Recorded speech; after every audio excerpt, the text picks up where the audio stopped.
Afternoon, friends and comrades. Welcome back. I'm Thomas Murray Dawson with Center for Political Education, joining you from the occupied lands of the Ohlone people in the East Bay of California.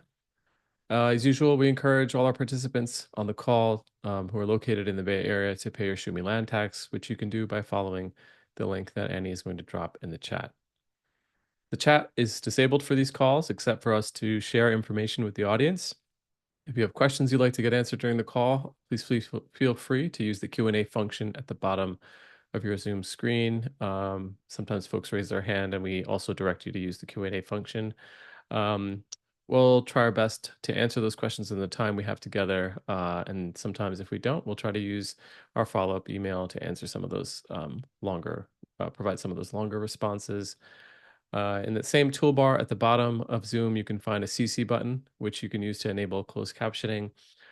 We do hope, as we mentioned last week, to return to having ASL interpreters join our call again full-time as we are fundraising for that. And in the meantime, I'm going to just drop a link in the chat for you if you want to and you can. And we do appreciate you donating to help us raise funds to keep these PSAs going.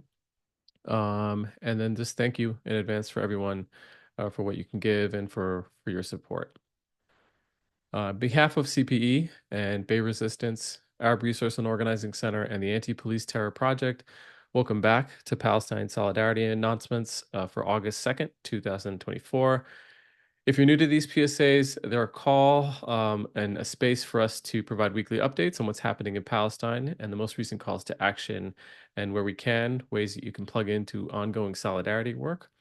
If you're returning, again, thanks for sticking with us. And as usual, please share these calls with your comrades, colleagues, and friends. The recordings are usually available the same day on YouTube on our CPE's channel. And just a programming note, we might not actually be able to do it today, but we'll try to do it as soon as possible, get these recordings up of today's session. All right, so we have a lot to talk about, it's another week full of developments, political developments, and concerning and troubling news coming out of Gaza and also the Middle East. Just days after Venezuelans participated in their own national elections, Secretary of State Anthony Blinken issued a statement from the State Department concluding unequivocally that Venezuela's National Electoral Council had, quote, no supporting evidence to declare Nicolas Maduro the winner. If you're aware of the context of U.S. and Venezuelan relations for the past few decades, that news is less surprise and perhaps elicits more disgust and contempt. It's clear that the U.S. imperial project has valued Venezuela's oil reserves as an asset for extraction for quite some time, and that the U.S. government isn't afraid to take measures to interfere in the Venezuelan political system and to undermine socialism, whether that's under Maduro, Hugo Chavez, or anyone else for that matter. But what's become as galling as it is clear is that Anthony Blinken and operatives across this federal administration have become adept and frankly comfortable with hypocrisy and cynicism. Throughout the entirety of the current genocide in Gaza, Blinken has been pressed on well-documented and well-researched evidence of gross human rights violations by the Israeli military and whether the U.S. would apply the Leahy laws, which prohibit providing military assistance to individuals or security forces that commit gross violations of human rights. Time and again, Blinken has confabulated, misdirected, ignored, and even actively sought to suppress those claims, despite reports from news outlets like ProPublica earlier this year that showed State Department officials had recommended on numerous occasions sanctions for multiple Israeli military and police units. As we talk with Samara today more about the stunning political developments in the Middle East of this week, most especially Israel's assassination of Hamas political leader Ismail Haniyeh, we should keep in mind how overextended U.S. empire is in pursuing its interests across the globe. In addition to the U.S. attempts at intervention in Venezuela, it's also delivering U.S. military aid to Kenyan police officers already stationed in Haiti, and yet another American military invasion conducted under the auspices of, quote, peacekeeping. As we mentioned over the last 2 weeks as well, the U.S. has also just conducted its Rim of the Pacific military exercises, or RIMPAC, in its ongoing efforts to escalate tensions with China. And now, with the assassination of Hania in Tehran itself, along with the assassination of Hezbollah leadership, the world is waiting with uncertainty as the premier client state for American empire, Israel, threatens to plunge the whole region into an even bloodier regional hot war.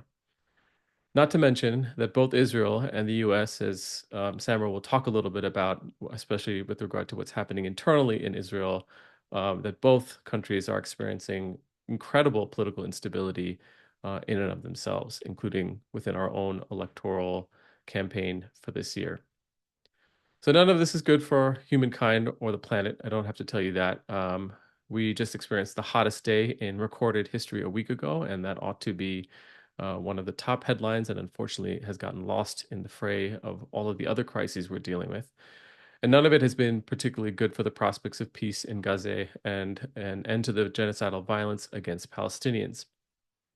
There are key questions that are relevant to all of us as we fight the authoritarian threat at home and deal with an uneasy and often fractured relationship with a liberal political establishment whose vice presidential pick, notwithstanding its relative lack of importance to the top person at the top of the ticket, at least historically, may still represent more digging in on what's been the kind of Blinken-esque apathy to the genuine concerns of a global solidarity and anti-war movement that desperately seeks a new path forward. It's our responsibility to resist and overcome that apathy and to build resilience that centers our own humanity and the humanity of the working class people who are under the heels of American empire. And to get us grounded in a practice of resilience, let's welcome Melissa Fan. Well, Melissa, thanks for joining us again.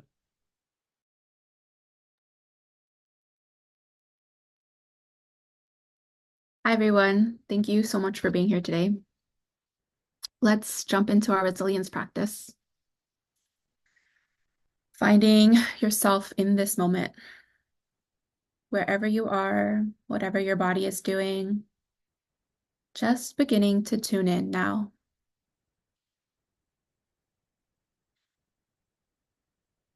What are you experiencing in this particular moment and space in time?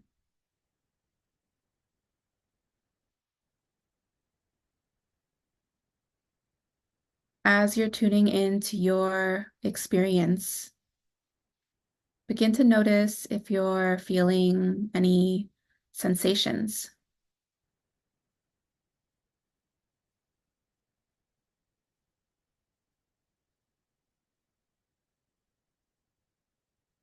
Are you feeling hot or cold? Just right? Is your attention being drawn to any particular area of your body, knowing that thought is a part of your body too? And as you are focusing on your own sensations, begin to bring some conscious awareness to your breath.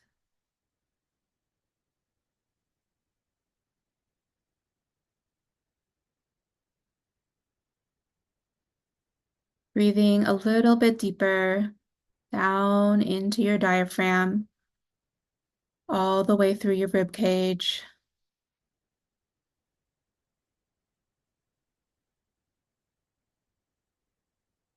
Extending that awareness through to your belly, all the way down to your feet.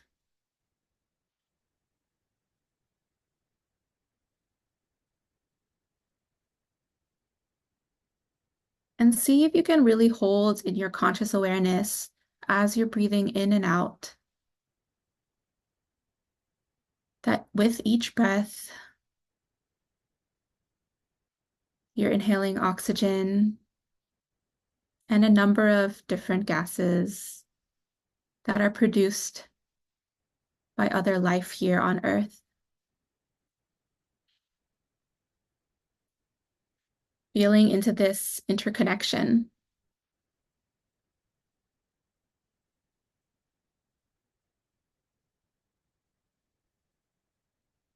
And from this place, recalling a memory of resilience. Maybe it's you in nature. Maybe it's a spiritual experience or the last time you felt deep intimacy with another person. Maybe it's being out on the streets.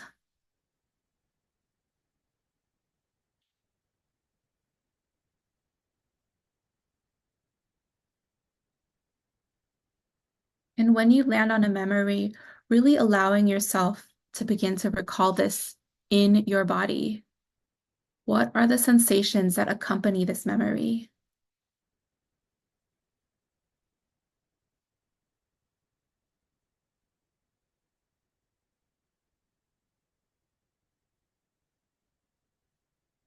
What do you see?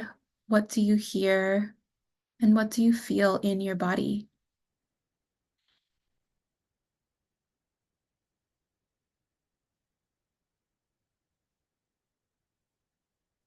Recalling that amidst all of this devastation and horror, there is resilience, there is joy, there's life. Utopia is stacked on top of dystopia.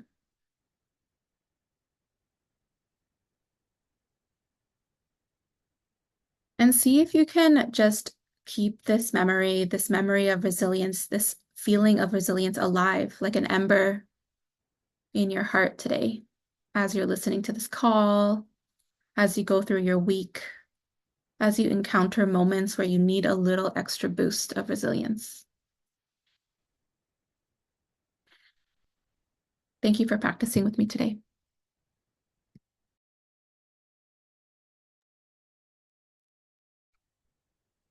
Melissa, thanks so much for being with us and grounding us each week. We all appreciate it tremendously, and I know a lot of our folks that join us often share that appreciation.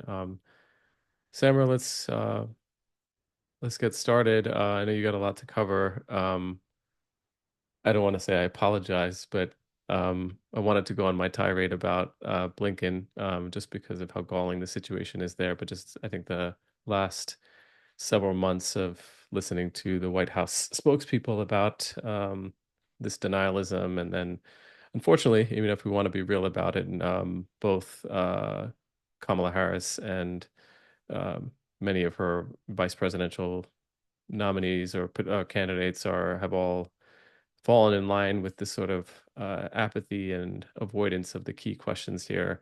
Um, but this week we have an unavoidable escalation that threatens both Palestinian prospects for a ceasefire and then also uh, global stability in the region across the globe. Let me let you sort of take it from here and give us your sense of where these developments are situated amidst also like, you know, even more developments on the ground about the humanitarian situation, more information about the level of disease and um, humanitarian crisis that people within Gaza are suffering, and also important for all of us to continue to remember that that is also happening in the midst of the hot war and hot violence that is going on. Thanks. Thanks, Thomas. I know I feel like I start every week by saying what a week, but wow, what a week. This was on another level. Yeah, I feel like there's so much. All of it obviously connects with all the other pieces. So I'm just going to try to jump right in. I'll try to cover it all, but I feel like I'm going to skip a few things, so I apologize. It's been a lot, it's been a week, I think, where there's been a lot of focus on what's been happening. Israel's sort of attempt to start up a regional war. So a lot of the attention has actually been outside of Gaza. So I think it is important for us to take a minute just to reflect back on what's happening, at the core of this genocide, where, of course, the violence continues uninterrupted. So, official death toll went up by about 300 this week, but of course, as we know, those numbers are fractions of what's actually happening, and the ways in which, the shift of deaths from sort of direct military violence to the collapsing infrastructure is something that we really saw in full display this week. A key part of that was Gaza's main water facility, which was blown up a few days ago, which was, the way that it's referred to is often kind of abstract, like, oh, the facility was destroyed, but it was mined, and then like those mines were detonated. So it wasn't like an airstrike, it wasn't an errant missile. The commanders on the ground decided that they wanted to blow up the facility, and then they blew it up. And they posted it on social media. So it was a sort of, despite the fact that, no claims that it was a, secret Hamas headquarters or whatever nonsense they usually use to bomb a hospital. This was just a sort of gleeful destruction of basic infrastructure in Rafah. Um, it's a war crime, obviously, among the endless war crimes that are happening in Gaza, but this one, at least, like, even the IDF acknowledges sort of that it was a war crime. Uh, and just to say, in the context of the lack of accessible water already, this is going to be really bad. Like the loss of the ability to treat water in the circumstances of, polio's resurgence and the spread of communicable diseases is obviously going to make all of those things worse. Um, the brigade that blew up the facility is being investigated, but spoiler, we'll come back to where some of the Israel's internal investigations tend to go. Rafah generally, by the way, continues to be a bit of a mess on all counts, including for the occupying army. Um, they still haven't managed to take the entire city. It's now been over 2 months, or I guess just shy of 2 months. And they've tried to do another round of PR campaigns where, journalists generally are prohibited from entering Gaza, period. So every now and again, the IDF does these sort of hosted tours, and they tend to go very, very badly. This one also went very badly. Where they noted, even in the sort of propaganda tour that they're trying to do, and even with the New York Times, which is generally a very favorable publication, that the IDF has so far only managed to destroy part of one battalion in Rafah, despite claims by the IDF that there were four in the city. So it's just a catastrophe, right? Like their ability to actually control the area continues to be extremely and surprisingly low. Going up north a little bit to Khan Yunis, we're seeing what is becoming a bit of an established pattern. This is more or less the exact same story that we told the week before in Gaza City up north, where Israel orders the complete evacuation of the city in order to like root out remaining militant elements. When people are finally allowed to return back, which they were in Khan Yunis a couple of days ago, the whole city is completely destroyed. And critically, like the idea that they've rooted out Hamas just ends up not being true. Like you can see just in these two stories that the Israeli military withdrew after, successfully completing its operation on the 30th. And then yesterday, a series of rocket launchers in Khan Yunis were ready to attack Israel again. So like the sort of whack-a-mole game isn't really working, and it really isn't kind of fooling anybody, but we're going to kind of continue in this loop for a while. The other big, of course, Khan Yunis news, despite the fact that it was a couple of weeks ago now, was the assassination of Mohammed Deif, one of the high up Hamas leaders who was part of the coordination for the original October 7th attack. Israel is now officially claiming that strike on Khan Yunis, in that area of like the refugee camps tents, where 5 2,000-pound bombs were dropped, is now claiming that that strike successfully killed Mohammed Deif. We don't really know. Hamas hasn't said anything about it. It's possible. They've claimed to have killed Mohammed Deif like maybe 5 or 6 times already. This time seems more likely, frankly, but until Hamas confirms it, it's hard for us to really say. The other, I think, fascinating thing about this is, when that attack first happened with all of the international outrage on the like about the use of those 2,000-pound bombs. Uh, the IDF released some very grainy footage of like a very specific area getting hit with like a bomb, and you couldn't really tell what was happening. And now that they sort of can claim that it successfully killed one of their main targets, suddenly the aerial imagery is like super sharp, and they're posting photos of these massive bombs tearing through this entire neighborhood rather gleefully now because, before it was just killing civilians, and now it's killing a bunch of civilians and maybe possibly one of the Hamas leaders. In Gaza City, where there's a little bit less of direct military confrontation right now, there was, the horrible assassination of the Al Jazeera journalist and his cameraman. This seemed like a targeted attack, and it turns out that it was. Israel actually admitted that they targeted this journalist specifically and said that they did it because he's, surprise, surprise, associated with Hamas, where there's a lot in the story, but in the interest of time, I might just encourage you to check out this incredible resource I stumbled on that shows like sort of portraits of the journalists who have been assassinated and murdered in Gaza, and it goes through each of them and their stories a little bit. Ismail El-Hud is like a well-known, highly respected journalist who refused to leave when northern Gaza was evacuated so that he could continue to report on it. And of course, he pays for that courage. Outside of Gaza, but still, in bounds of Palestine, the probably big news from the week is one of the big news items from this week is these what the media is calling prisoner abuse protests. You can see 4 different headlines here about how the Western media is covering these prisoner abuse protests, which,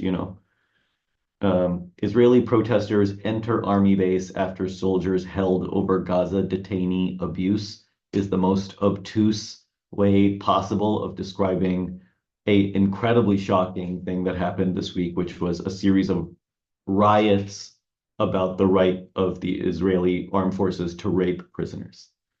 And you can see, some of the clips here. On the left is protesters breaking into the military facility where the Israeli armed forces detained 9 soldiers on suspicions of committing war crimes.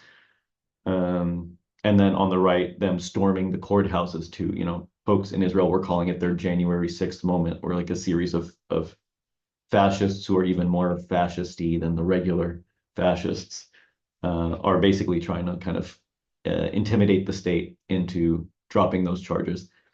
And, not for nothing, it worked, right? We saw at the highest levels of government in Israel in the Knesset meetings, government officials saying very plainly, of course, Israel has the right to rape Palestinian prisoners.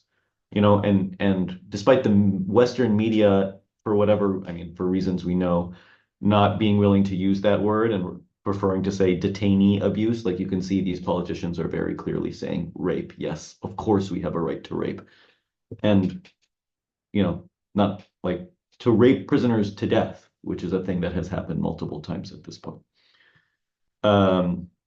It's, it's such an ingrained aspect of how Israel is not only prosecuting this war, but the way that it kind of perceives Palestinians generally, that, it's worth noting that the usual Israeli line about their right to self-defense is also being used to justify the rape of prisoners. You can see in this article on the right that literally the court claim defending those soldiers is that they acted in self-defense by, again, like torturing and raping prisoners who are being held in that facility. It's fascinating a little bit that these internal dynamics obviously have impacts on the external capabilities of Israel to like engage in its genocidal project and stuff. So, one of the main Israeli battalions that was fighting in Gaza had to be pulled out to defend the military facilities from the rioters, and it had to be kind of like one of the high high capability veteran battalions because they didn't trust the reservists, who may well have sided with the protesters. And you're seeing, like people who have spent months and months and months defending Israel publicly, taking a moment and reflecting on the fact that they've been lied to, or at least they're claiming that they've been lied to, and that it's true that Israel is routinely torturing inmates and that sexual abuse is common and that torturing prisoners to death is common. And a lot of the people in those facilities are innocent, that like they're being held with absolutely no charge, right? Um, so this is, I think, a really important unraveling of the kind of political fabric of the country, or at the bare minimum, a ripping off of the veil, a sort of an explicit acknowledgement that underlying this campaign of colonialism is just unfettered, unimaginable violence inflicted on the bodies of the native population, and that's just like the way that this Israeli project functions. It can't exist without it. And sure enough, the arrest warrants that were issued for the soldiers who were accused of raping prisoners, all those arrest warrants have now been dropped, and all charges have been. I don't know if the charges have been dropped, but I think the whole matter has basically been settled, where the rioters won. That there wasn't enough political capital to actually hold any of those soldiers to account, and that's not surprising, right? Because the the reason that those soldiers were prosecuted in the first place was obviously very, very clearly something that the Israeli government felt like it was forced into. This is a result of like the ICC arrest warrants, the ICJ rulings, and sort of the growing international pressure around the way that Israel is prosecuting this war. So, I think it speaks to the sort of secondary impacts of some of those things, that even though they don't stop the war, they put into motion a series of political developments that then result in Israel being forced to confront the contradictions that underlie its colonial project. So um, yeah, that Israel very unwillingly was kind of pushed into trying to do a very small attempt to show like, oh yeah, of course we follow the rule of law. Look, we prosecute people who we know have committed war crimes, but it couldn't even do that. Like it wasn't even capable of creating 9 scapegoats for the broader way that Israel is prosecuting this genocide. So zooming out a bit more to the Golan Heights, I'm sure folks saw the rocket or explosion, whatever it may have been, that killed 12 people in the Golan Heights in the city of Najd Shams. The New York Times, again, here carrying water for the Israeli occupation by calling it the Israeli-controlled Golan Heights, despite the fact that it's internationally recognized occupied land. So, Golan Heights is part of Syria, taken by Israel in the '67 war. That hit on the Golan Heights led to Israel retaliating by killing an extremely senior Hezbollah commander in Beirut, an attack that Hezbollah has previously said would constitute a red line. And so like a large explosion that injured, I think 70 some odd people and killed a few, including 2 children, is obviously a massive ratcheting up of pressure in terms of how this regional war is being conducted. And there's a lot of speculation about where that original attack came from. So, Hezbollah denies that that one of its rockets hit that playground where the 12 children were killed. It's really hard to say, honestly. There's no real like hard evidence one way or the other. There is a history of the Iron Dome malfunctioning and hitting near Najd Shams before, so it's conceivable. It does seem more likely that it is an errant Hezbollah rocket that tried to hit an Israeli base that's on a hillside and passed it a little bit, and then really unfortunately landed on that playground. But again, we won't know for a little while for sure.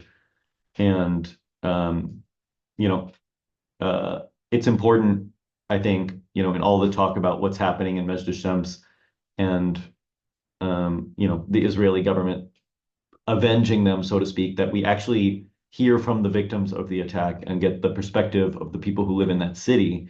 And unsurprisingly, the folks in Majd Shams, which is a Druze Syrian community, um, are unwilling to sort of absolve the Israeli government for their role in the violence. They absolutely won't. They kicked out all the sort of Israeli government officials that tried to come and do photo ops with the dead children. They've like made a series of appeals for peace, saying that they don't want this to result in an escalating conflict. And very shockingly absent from Western media coverage about what's been happening there is that the people of Majd Shams are like ardently anti-Zionist. I had the privilege of visiting that city many, many years ago. And it's, the Israeli media and Western media has been calling them Israeli citizens that were killed, but they're not. They're actually not, despite the fact that Israel has been trying to force citizenship upon the people in Majd Shams for decades now. The government went in and gave everybody Israeli passports, and the people of Majd Shams ripped up the passports and burned them communally because they don't recognize Israeli control over their land, and they identify themselves as Syrian, and they are strongly and very ardently anti-Zionist. So, Israel's using this as an excuse, but it's an excuse that's being done obviously over the objections of the people that they claim to be speaking for. And obviously, it's not going to be a surprise to anybody that the sort of crocodile tears of Netanyahu about dead children, is just nothing more than a power play, given that his response to that is to stop Palestinian children in Gaza from getting medical treatment, right? There was a plan to send 150 kids for medical treatment abroad, and Netanyahu has now prevented that from happening, ostensibly as punishment for what happened in Majd Shams. More broadly, just like looking at what this means for Lebanon, and the sort of risk of that border erupting into like an actual hot war. I mean, we're closer than we were. This is for folks who have been coming regularly. We've been talking about the possibility of that war igniting. It's hard to say. I'm starting to feel a little bit like a broken record talking about what might happen on that border. I think it is more likely than it was before. This was a clearly stated red line by Nasrallah, the head of Hezbollah, who said any attack on Beirut, large or small, will be considered a red line by us. And so that red line has now been crossed. What that actually means is a little bit hard to say, but it continues to be in Hezbollah's interest not to let this turn into a regional war, and that's something we'll loop back on when we talk a little bit about the assassination of Ismail Haniyeh. But it is worth noting that Israel hasn't mobilized all of its troops to the Lebanon border, so they're not like logistically ready to invade Lebanon. So that doesn't seem to be something that's happening immediately, at least. Nor can they, partly because part of the troops have to deal with the riot around the prison rape riots. And the other ones are bogged down in Gaza, and then the reservists are refusing to come back, right? Like morale within the IDF is just absolutely cratering, given how horribly the war in Gaza has been conducted, and like the sort of traumatizing aspect of that. So possibly, but we have to, I think about what's going to happen from Lebanon in the context of the sort of maybe bigger event that happened this week, which is, of course, the assassination of Ismail Haniyeh, the political head of Hamas and the chief negotiator of the ceasefire talks. So, yeah, there's a lot here. When we originally heard that he had been assassinated, we didn't have a sense of how, right? There was a lot of confusion about how it was possible that they sent like a missile undetected through Iranian airspace, but it turns out that a bomb had been placed inside that compound months ago. So this is an operation that had been planned for months, with, of course, I think at least tacit clearance, if not explicit clearance, by the United States. So that's terrifying, for a lot of reasons. and it's a extremely dangerous escalation. And it was meant to be an extremely dangerous escalation, right? The idea was that the timing of this thing, that hours after the inauguration of the new Iranian president, who had been very explicitly, from this so-called reformist camp in Iranian politics, who had basically campaigned on the idea of rapprochement with the United States and opening up talks. Like all of that is dead now, right? Like there's just no way. And the Iranian government accuses the United States of being complicit in the assassination. And, the embarrassment to the Iranian security services for this to have happened, right? It implies a series of things about their own intelligence failures, about Israel's ability to like infiltrate security services. Um, it there's two aspects here that I think are important to consider. One is the impact on Hamas, right, or what the assassination of Ismail Haniyeh means, which of course, not nothing. There's a lot there, but beyond its symbolic impact, and I do think the symbolic impact is big, there isn't a huge operational impact. It's not like Ismail Haniyeh was doing anything with regards to the day-to-day operations of Hamas, right? That's Yahya Sinwar, who's based in Gaza. So Haniyeh has been outside of Gaza for years now and is more of the sort of like, external relations kind of person who himself, reached the position he reached because of a series of Israeli assassinations of the people that came before him. But we'll loop back around on that, I think, in a bit. Um, so that's one piece of it to consider is the assassination of Haniyeh.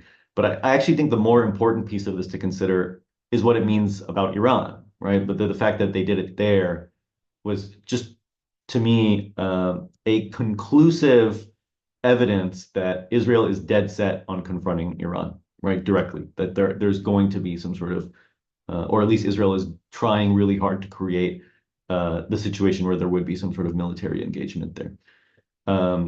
And I think there might be electoral implications here. The desire to ramp up the pressure now, right now, might have something to do with how the U.S. electoral landscape is evolving. For the Israelis a month ago, they were more or less uh, uh, confident in the assumption that Netanyahu was going to be or sorry, that Trump, our Netanyahu, was going to be the next president of the United States. Which is obviously more of a carte blanche for them. And even if he wasn't, it was going to be Biden, right? Who himself is just such an ardent Zionist that there was going to be no kind of pushback on what Israel tried to do, as we're seeing. But now, with the possibility that a different president will come in who may have a different orientation to Israel, I do think that there's a desire to ramp up pressure now while they know that people who are very much on their side hold all the keys. So, the confrontation with Iran has always been about the United States, right? And forcing the United States into this regional war. So all of that is something I think we have to hold and consider how like the United States' role in this and allowing that pressure to ratchet up is a key driver for this regional instability. Another thing we'll come back to shortly. But just to say, the other big impact here is that ceasefire talks right now, of course, are dead, right? Not to say that they can't be revived, but if you assassinate the head negotiator, obviously, we already knew that Israel had no interests in advancing the ceasefire, or at least Netanyahu's camp within sort of the different political factions of the Israeli state. Netanyahu's camp clearly didn't want the ceasefire signed, and so they are getting what they want. Netanyahu has been making a play for a while now to drag this out so that he can rebuild his own political support. And on some level, it seems to be working. That he is gaining more political legitimacy within Israel. His coalition is getting stronger, at least than it was, a month or 2 months ago. So we're seeing like the sort of dark implications of that strategy come to bear. And of course, in the context of what looks like potential serious escalation throughout the region. So yeah, you know, basically like I think it's really important that we think about the various, given the sort of regional war development, the way that that looks like it's going to play out in the next few weeks. And one thing seems clear, which is that there has to be some sort of response. I mean, there will be a response, right? Given that Israel hit Palestine, Lebanon, Iraq, Iran, and Yemen, all within like a 8, 9 day period, implies that, like Iran and the other axis of resistance players need to maintain some sense of deterrence, right? They have to function in a way that allows them to show that there are consequences for attacking. Otherwise, those political systems will collapse. But they have to do it in such a way that doesn't lead to a regional war, which they obviously don't want. Um, you know, as we understand what they've said about their role in the sort of escalating conflict right now, like the way that Hezbollah, for example, has positioned itself is as a support front for the for Hamas's war with Israel, right? That they're draining resources and taking time and occupying the IDF on Israel's northern front to reduce the damage that Israel can do in Gaza. So a direct war, despite being, obviously horrific in terms of its violence and human cost and, what its implications will be for any of the actors going forward, especially if the US gets involved. But a war independent of what's happening in Gaza, right? So if there's a hot war in Lebanon, makes it really difficult to link the actions of the different support fronts to what's happening in Gaza. So, um, Hezbollah's Hezbollah's actions are no longer directly tied to the genocide in Palestine, right? They become a separate war unto themselves, and they don't want that. So how they will orchestrate a response that doesn't lead to that outcome is, I have no idea. I have no idea. It's going to happen. We'll find out in the next week or so. And based on the communiques that Iran and Hezbollah have issued, it sounds like it's going to be a concerted action, because given that the various axis of resistance players have all been hit, it's likely that a coordinated response is coming. And even Iran, when it said that there would be a response for the assassination, said the axis of resistance will respond. They didn't say we will respond, which is telling, and I think is an attempt in a way to avoid the war. But who knows? And in all of that, obviously, the US continues to back Israel unconditionally. There are now new military deployments of US ships in the area. Uh, all of this coming after Netanyahu's visit to the US, but also in the context of this sort of like regional escalation. So it's scary, right? And the fact that the US is allowing it to happen is the thing that is spurring this forward. If at any point the United States said, no, we're not, we don't condone Israel's illegal actions in these other countries, the whole thing stops, obviously, because Israel can't fight Hezbollah and Hamas and Iran and Yemen at the same time. They need the United States military to do it for them. And so this only functions to the extent that the United States military is still willing to do it for them. And as of now, they are. But they are losing support from other key players. The UK Labour Party, for example, not exactly a left political orientation in any meaningful way. In fact, like worked really hard to purge the anti-Zionist left from the labor ranks. Nevertheless, have now dropped their objections to the ICC arrest warrants. If folks remember, we had previously talked about how the British government under the Conservative Party was trying to delay the ICC arrest warrants. Labour is now officially withdrawing that objection. So they're like, no, it's fine. You can issue those warrants. And affirming that if those warrants are issued, they will arrest Netanyahu or Gallant if they ever try to come to the UK. A development. Similarly, the UK seems to be getting ready to suspend arms sales to Israel soon. It's a bit complicated, and even since this article was published, it's actually been delayed because there's a whole debate over what are offensive weapons and what are defensive weapons. But it's a meaningful step nonetheless, right? It's really becoming an increasingly isolated situation where it's just Israel and the United States, not Israel and the EU and Britain and the United States. So those developments matter. And then in the United States, oof, Thomas talked about this a little bit, but it doesn't look good. It's looking increasingly likely, for example, that Josh Shapiro will be the VP pick for Kamala Harris. A few leaks have ostensibly confirmed it, but who knows? This New York Times article is like the smarmiest, most like I don't read it, basically. Usually I tell you to read things. This is an article I'll tell you not to read because it's so obviously like somebody who is very keen on Shapiro and very dismissive of the concerns about him as a vice president. It's worth noting, I think, that according to this article, at least, that the Harris campaign feels like they can pick Shapiro because the left wing of the party is giving her a little more latitude over Gaza.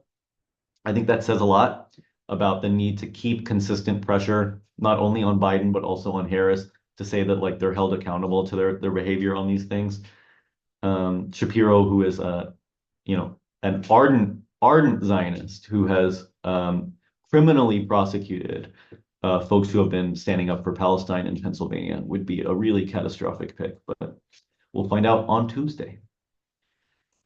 And then the other big electoral news from this week is, of course, the Cori Bush campaign, which goes to the polls this Tuesday as well. And Cori Bush, the sponsor of the original ceasefire resolution in Congress, a really strong and vocal advocate for Palestine.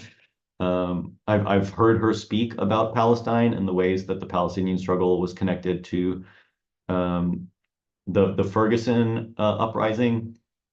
And, I've been like brought to tears by it before. She's very ardent about that stuff to the extent that she has, of course, become a key AIPAC target. And AIPAC has now spent $8.5 million as of earlier this week trying to unseat her. It's now the third most expensive congressional race in US history, with Jamal Bowman still being number one. And there's still another week left, so it's very possible that it'll become the most expensive or the second most expensive in history. And unfortunately, like we saw with Jamal Bowman, it's working. So Cori Bush is down in the polls now by several points, and it's largely because of this like massive ad blitz. So that's bad. In my free time, I am doing some phone banking for Cori Bush. I can't tell you to do the same, but you do you. So in a quick sum up, the string of assassinations across the region, I think, really demonstrate that Israel is still a formidable force, right? It's still capable of inflicting horrible violence, and that its intelligence apparatus still functions in a way that's really terrifying. Like, it's a bad sign. So as a result of that, the danger of a regional war is ramping up. And given that all the actors that Israel is trying to goad into a war seem dead set on avoiding it, hopefully it's not immediately on the horizon, but I think we'll know a lot more when we know what the response is to Israel's unprecedented attacks this week. That said, like, those attacks are big PR wins for Israel, but at the end of the day, that's all they are, PR wins. So they're not meaningfully changing the context on the ground. They're not meaningfully changing the way that people are resisting the Israeli genocide. They won't solve the sort of underlying economic and political contradictions that are causing the Israeli state to sort of collapse in real time. And, just to say that part of that is related to how Israel relates to the United States, and we're in a unique pivotal moment to impact that as well. And we should take advantage of that however we can. And I did want to take just a moment to reflect on this tweet that gave me a little bit of hope about like how in the last years of South African apartheid, the apartheid government went absolutely bonkers, right? Tried to like overthrow neighboring countries, installing puppet regimes, launching a series of wars. These are the sort of desperate flailings of a dying colonial project. And I think that's something we're seeing again. So it's bad, but the fact that it has gotten this chaotic is a sign that the sort of standard way of doing things no longer work, and so they're getting desperate. Upcoming events. Given the need to put that pressure on to stop this impending war, the big rally is happening this Saturday at 16th Street Mission, BART Plaza at 2 p.m. I really hope to see you there. There's also a lobby day coming up that I should have put in the slides and I didn't, I believe on the 6th. So if folks are interested in that, maybe I don't know. I don't know how to let me know. But well, maybe when we send the email out with the things, I'll put in some information about the lobby day. And then as to close, if you want more information about the general things, please check out the calendar. Uh, Text PSA to 833-633-0604 for text updates, and check out the Palestine Media Tracker if you want more information on the events that inform these updates. Thank you all so much. Samar, thanks. Before you go, it's the requisite time for me to ask you a question that's extremely big and difficult to answer in 2.5 minutes. So let's do it. I want to go back to your point about military strategy here, and like what I mean. I think you've probably been able to give us over the last several months, like the a little bit of this insight into uh, what's on the chessboard and what are the considerations that the various parties are entertaining as they are responding to Israel's aggression. You talked a little bit about Hezbollah today. There's a lot about, Tehran and Iran's sort of various considerations in its response. And obviously it's something that they're going to deliberate on. Lots of stuff coming out of Tehran today in terms of more announcements that it's coming. Smacks a little bit of the last time where it's like a lot of anticipation and announcement, which doesn't necessarily sort of align with like a brute force retaliation approach. It's there's a lot of considerations here. I opened by sort of talking about the extension of U.S. empire, and I think we've been talking about, and you've said it today, that in some ways we allude a little bit to Israel being a little bit of a mad dog, like just kind of like shooting in lots of different directions. I think that Vincent Bevan's tweet about, the comparison to South Africa is a hopeful one in many respects. I think one distinction here is that there's kind of Israel would be mini me, and then there would be a big me, which is the United States, sort of also splitting in numerous directions. And there's an article today in Responsible Statecraft just sort of noting that after the $61 billion Ukraine package passed, that there was a stipulation that the Biden administration would, within like 45 days or so, or after that passage, would provide some sense of what the Ukraine strategy is, and they have not. And so, we mentioned RIMPAC, Haiti is going on the invasion in Haiti. I'm curious if to what degree can we read anything into the US's proactive strategy here? I think you sort of said it, like that they're obviously doing something. And I say this also because I think even though it's an important distinction to make that the Trump administration and the far right, whether it's Lindsey Graham or whoever, have said like just blow them to smithereens, level the whole place. Like it's a far more regressive set of talking points. But we talked about Shapiro and Kamala Harris within the last couple of weeks have used the whole Hamas is evil. They've been sort of absolutist in their claims. And there's obviously something driving the imperial establishment around the policy in the Middle East. You know, we alluded to oil reserves in Venezuela. We alluded to oil reserves there. There's obviously, we know some of the sort of general tactical importance in terms of extraction for the US, but I'm wondering if there's anything you sort of observed in terms of like um, Biden's deployments, right? Certainly seem like they're anticipating that there's an escalation. To what degree does the US also maybe want some of that escalation? And if they do or don't, what would be their sort of best outcomes here? Because it's the stuff in Ukraine has sort of like come in and out of the map depending on whether or not they want to reshape the public narrative about switching the focus back to Putin. But with this, latest escalation, like you said, we've come back to this idea that like, are we going to have a regional war all over the place in the Middle East? And that doesn't necessarily seem like something that's in the best strategic interests of the United States. But obviously, I think that they seem to be calculating that they will try to get what they can. in the event something sets off. I'm wondering if you've been able to glean anything about like what's the US angle here in terms of escalation. Yeah, I mean, to the extent that there is one, right? Yeah, I think like we have to disambiguate a little bit, like who we mean when we say the U.S. I think there are different good perspectives point. within the Yeah, Biden administration, right? And I think there's a group of people that are watching what's happening with horror. You yeah, know, they're seeing the sort of strategic collapse of U.S. influence in the region, whatever. And then there's another group of people who I would say maybe are more like ideological hawks, and I would consider Biden himself to be one of those people that I think are buoyed by two things. One is an actual ideological commitment to the idea that like we need this colonial outpost in the Middle East, and so we have to support them no matter what, right? Like the value of having that is worth the costs that they bear, and I think like a, a hyped up expectation of what's possible. I think in an ideal world, I would say most U.S.